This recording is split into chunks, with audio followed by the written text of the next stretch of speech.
Hello everyone, welcome back to my another blog. তো প্রত্যেক বছরের মতো এবছর আমরা ভাবছিলাম কোথায় যাব। তো অবশেষে আমরা সবাই মিলে সাজেস্ট করেছি অনেক ভেবেচিন্তে যে এবছর আমরা ইকো পার্ক যাব। তো প্রথমেই ইকো পার্ক যাওয়ার জন্য আমরা কাটোয়া থেকে চলে গেলাম হাওড়া, আর হাওড়া থেকে তারপর সেখানে বাসে করে যাব ইকো পার্ক। এত বাসের মধ্যে আমরা তো ভেবেই পাচ্ছিলাম না কোন বাসটি ইকো পার্ক যাবে। তো ইকো পার্ক যাওয়ার জন্য সরাসরি আমরা চলে এসেছিলাম বাস স্ট্যান্ড, আর সেখান থেকে আকাঙ্ক্ষা অবধি গেছিলাম। তো তারপর সেখান থেকে কয়েক মিনিট হাঁটা পথ বা টোটো ধরে গেলেই পৌঁছানো যাবে ইকো পার্ক। আর এখানে দেখো বাসে আমি ফোন দেখতেই ব্যস্ত, আর বারবার দেখছিলাম আর কত দূর। তোমরা যারা ভাবছো যে ইকো পার্ক যাবে তারা কিন্তু হাতে অনেক সময় নিয়ে যাবে, কারণ এরিয়াটা বড় হওয়ায় জিনিসগুলো দেখতে একটু সময় লাগবে। তো দেখো এবার আমরা বাস থেকে নেমেই চললাম টোটো ধরে ইকো পার্কের জন্য। আর রাস্তায় যেতে যেতে বেশ মজাও লাগছিল, আমরা সবাই দেখো গল্প করছিলাম। আর হাওড়া থেকে ইকো পার্ক আসতে কিন্তু 1 ঘন্টা থেকে 1.5 ঘন্টা সময় লাগবেই। তো এবার দেখো আমরা ইকো পার্কের মধ্যে প্রবেশ করব। এবার আমরা দেখো সবাই মিলে ইকো পার্কে প্রবেশ করলাম। আর যেহেতু দিনটা 1 জানুয়ারি ছিল, তাই প্রচুর ভিড় ছিল, অনেক মানুষের সমাগমও হয়েছিল এখানে। আর টিকিট কাউন্টারে দেখো প্রচুর ভিড় ছিল, আমাদের টিকিট কাটতে প্রায় অনেক সময় লেগে গেছিলো। আর এরপরেই আমরা দেখতে যাব দেখো 7 ওয়ান্ডার্স। এবার চলো তোমাদের চারিদিকটা একটু ঘুরিয়ে দেখাই। আমার তো বেশ ভালোই লেগেছে। এখানে কিন্তু তোমরা ফটো তোলার জন্য অনেক কিন্তু ভালো ভালো জায়গা পাবে। আমার তো বেশ ভালোই লেগেছে, আমি তো এখানে অনেক ফটো তুলেছি। তো এবার চলো তোমাদেরকে আরও ভেতরটা দেখাই, চারিদিকটা। এখানে ভিউটা কিন্তু দারুণ। আর এখানে আমাদের সঙ্গে এমন হবে আমরা ভাবিনি। যখন আমরা আমাদের খাবারের ব্যাগটা খুঁজি তখন দেখি যে ওটা আমাদের কাছে নেই, আমরা বাসেই ফেলে দিয়ে চলে এসেছি। তো ওই ব্যাগটা খোঁজার জন্য আমার বাবা আর আমার দাদাভাই গেল, কিন্তু তার সত্ত্বেও সেই ব্যাগটি পাওয়া যায়নি। তো কি করব, এখানে আমরা কিছুতেই ভেবে পাচ্ছিলাম না। তো অনেক খোঁজাখুঁজির পরেও আমরা ব্যাগটা পেলাম না। আশা করেছিলাম পাবো, তো কী আর করা যাবে। দেখো আমি এখানে দাঁড়িয়ে আছি, এদিকে খিদেও পেয়েছে, তো কি করব। মায়ের বানানো এই কেকটা ছিল, আর ওখান থেকে কিছু খাবার কিনেই খেতে হলো। যতই বাইরের খাবার খাই না কেন, বাড়ির তৈরি খাবার কিন্তু সেরা। আর আমার কেকটা কিন্তু দারুণ লেগেছে, দেখো তোমাদেরকে আমি কিন্তু রিভিউ দিয়ে দিলাম, দারুণ হয়েছিল, জাস্ট ওয়াও। খাওয়া দাওয়া কমপ্লিট করে এবার আমরা সবাই যাচ্ছি 7 ওয়ান্ডার্স দেখার জন্য। তো চলো তোমাদের আমি ভেতরটা দেখাই কেমন, আশা করছি তোমাদের সকলের খুব ভালো লাগবে। তো এবার আমরা দেখো ভেতরে প্রবেশ করেছি, আর চারিদিকে দেখো এখানে মিশরের পিরামিড আছে, আর একসঙ্গে দেখো তোমরা সপ্তম আশ্চর্যের জিনিসগুলো একবার দেখে নাও। তো এবার দেখো আমরা এই মিশরের পিরামিডের ভেতরে প্রবেশ করব। আর চারিদিকটা কিন্তু অন্ধকারই ছিল, বেশ ভালোই লাগছিল। এখানে সব মিশরের নানান স্থাপত্য ছিল, অনেক কিছুই ছিল, আমার তো বেশ ভালোই লেগেছে। এবার দেখো আমি পিরামিডের ভেতরে প্রবেশ করেছি, আর তোমাদের চারপাশটা একটু দেখিয়ে দিই। আর এবার দেখো মমি, যেহেতু মমির এই সামনের কাঁচটা একটু ফেটে গেছে, তো অসুবিধা নেই, ভালোই বোঝা যাচ্ছে। তো এবার চলে যাব আমরা তাজমহলের দিকে। আর দূর থেকে কিন্তু তাজমহলটা দারুণ লাগছিল দেখতে, আর ওপর থেকে তো জাস্ট ভিউটা দারুণ ছিল, আমার বেশ ভালো লেগেছে।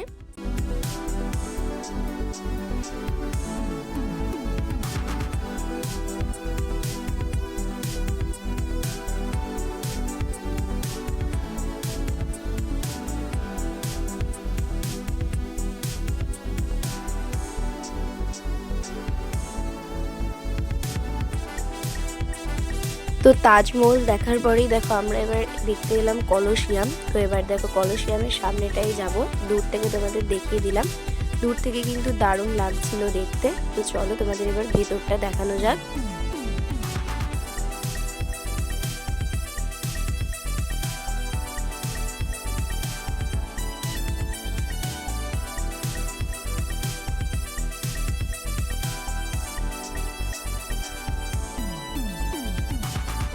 কলোসিয়াম দেখার পরে এবার আমরা দেখতে যাব চীনের প্রাচীর। আর এই চীনের প্রাচীর থেকে দেখো চারপাশের ভিউটা কিন্তু দারুণ লাগছিল, আমার তো বেশ ভালোই লাগছিল। তো চলো এবার যাওয়া যাক।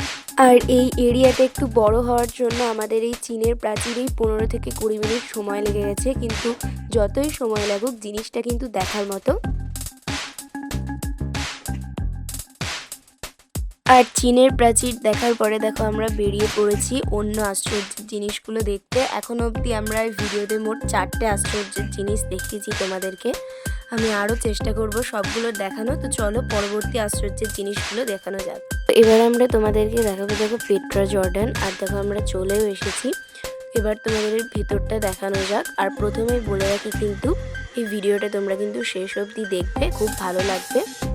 আর এর ভেতরটা দেখো অন্ধকার, সামনে থেকে মনে হলেও আলো লাগলেও কিন্তু অন্ধকারই ছিল। আর এই দেয়ালগুলোতে অনেক বিভিন্ন ধরনের মূর্তি ছিল, যেগুলোর নাম হয়তো আমি সব জানি না। তোমরা কেউ জানলে কমেন্ট করে অবশ্যই জানাবে।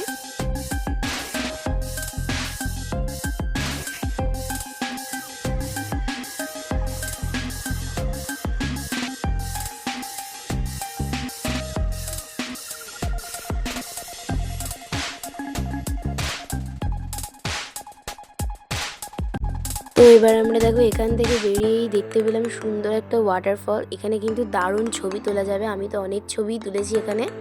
এবার আমরা দেখো সেভেন ওয়ান্ডার্স থেকে বেরিয়ে পাশের যেই সুন্দর জিনিসগুলো আছে সেগুলোর দিকেই যাব। তো এবার আমরা দেখো চলে এসেছি মাস্ক গার্ডেনে। আর এখানে বিভিন্ন রকমের মুখোশ ছিল, তাই এই গার্ডেনটার নাম হচ্ছে মাস্ক গার্ডেন। আমি তো এখানে অনেক ধরনেরই ছবি তুলেছি। মাস্ক গার্ডেন থেকে কয়েক পা হাঁটলেই দেখো তোমরা এই সুন্দর উদ্যানটা দেখতে পাবে।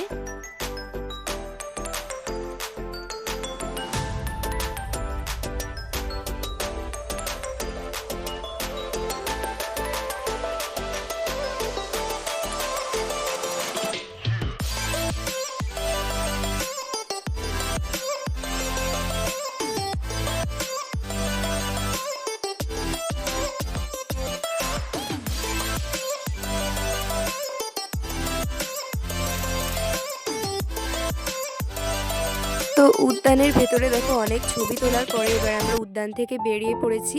তো এবার দেখো আমরা চলে যাব লেকের দিকে। তো চলো তোমরা শেষ অবধি দেখতে থাকো ভিডিওটা। এইদিকে সেভেন ওয়ান্ডার্স দেখার পরে তো বলেই দিলাম এবার আমরা লেকের কাছে যাব। আর লেকটা যেহেতু অনেকটা দূরে ছিল, তাই এখানকার অনেক মানুষই টয় ট্রেনে করে সেখানে যাচ্ছিল, কিন্তু আমরা কিন্তু মজা উপভোগ করার জন্য টয় ট্রেনে না গিয়ে হেঁটেই গেছি। তো এবার দেখো আমরা লেকের কাছে চলে এসেছি। আর দেখো ওই দূরে দেখা যাচ্ছে আইফেল টাওয়ার। আর আইফেল টাওয়ারের কাছে যেতে গেলে কিন্তু এই গোটা লেকটাকে কভার করেই যেতে হবে, তাতে অনেক সময় লাগবে। আর এছাড়াও আমার আর কোনো এনার্জি ছিল না, তাই তখন আর আমি যেতে পারিনি। তো চলো এবার এখানে তোমাদের দেখিয়ে দিই দূর থেকেই। জাস্ট এখানকার ভিউটা কিন্তু দারুণ ছিল। আমরা তো এখানে তাই অনেকক্ষণ মতোই ছিলাম, আমার তো আর যেতেই ইচ্ছা করছিল না এখান থেকে। তো এবার দেখো আমি একটু পোজও নিয়ে দিলাম ছবি তোলার জন্য।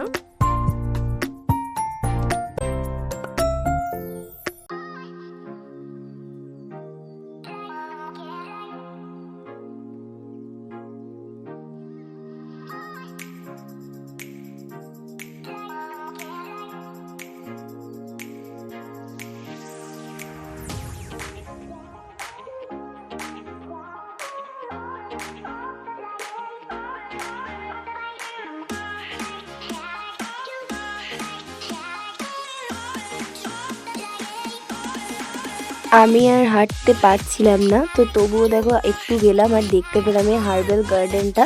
তো চলো এবার তোমাদের ভেতরটাই দেখানো যাক। এখানে কিন্তু বিভিন্ন রকমের গাছপালা থেকে শুরু করে গাছগুলোর মধ্যে অনেক ফলও ছিল, আবার ফুলের তো সৌন্দর্য তোমরা দেখতেই পাচ্ছ। তোমাদের কেমন লাগছে অবশ্যই কমেন্ট করে জানাও। আমার তো দারুণ লাগছিল, আর এখানে এত ভালো লাগছিল যে আমরা তো অনেকক্ষণই ছিলাম আর অনেক ফটোও তুলেছি। এবার দেখো তোমাদের নাইটের ভিউটা একটু দেখিয়ে দিই, দারুণ লাগছিল জাস্ট। এবার আমরা দেখো লেকের কাছেই আবার চলে যাব, যেহেতু এই দিকে আর যাব না, এবার আমরা বাড়ির পথেই রওনা দেবো। চলো এবার সন্ধেবেলার লেকের ভিউটা তোমাদেরকে দেখিয়ে দিই। আর হ্যাঁ, তখন তো বলতেই ভুলে গেছি, এখানে কিন্তু তোমরা দিনের বেলায় বোটিং করতে পারো, কিন্তু আমি ভয় পাই বলে আমি আর বোটিং করিনি। তো যাই হোক, দেখো এবার আমরা চলে এসেছি ওখান থেকে। তো সব কিছু দেখা কমপ্লিট হয়ে গেলে এবার আমরা ইকো পার্কের গেটের সামনে চলে এসেছি। আর এখানকার ভিউটা তো আমি দিনে দেখিয়ে দিয়েছি, আর রাতেও একবার দেখিয়ে দিলাম। আর দিনের বেলায় এখানে এই দোকানগুলো না বসলেও কিন্তু রাতের বেলায় অনেক বসেছিল, এখানে অনেক ধরনেরই জিনিস পাওয়া যাচ্ছিল। এবার দেখো এখান থেকে বেরিয়ে আমরা বাসে চেপে পড়েছি। আর এত ভিড় থাকার কারণে বাসে বেশিক্ষণ থাকতেও পারছিলাম না, তো যদিও আমরা একটা খুব সুন্দর বাস পেয়েছিলাম, আমার তো বেশ ভালোই লাগছিল। তো চলো এবার তোমাদের রাতের ভিউটা আমি দেখাই। বাস থেকে যেতে যেতে কিন্তু বাইরের ভিউটা দারুণ লাগছিল দেখতে।